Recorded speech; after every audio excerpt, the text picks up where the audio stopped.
তা আমাদের নবীজি জিজ্ঞাসা করবে, আল্লাহ হিসাব কিতাব কিভাবে নিবেন? তা আল্লাহ বলে, সবারটা যেরকম নিব এরকমই নিব।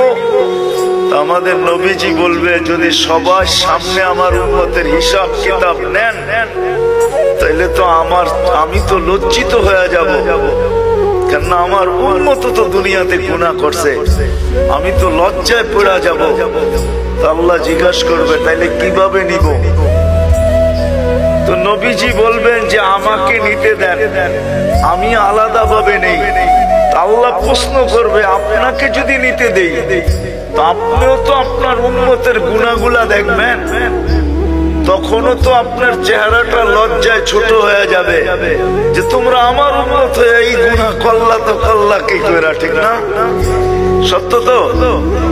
আল্লাহ জবাব দিবে, বন্ধু ওয়াদা, আপনার চেহারা আমি লজ্জিত করব না, বিদায় আপনার উম্মতের হিসাব কিতাব নিব আমি বটে, কারো সামনে না, আপনার সামনেও না, আমি পর্দার ভিতরে নিয়ে নিব, আপনাকেও জানতে দিব না, কাউকে জানতে দিব না।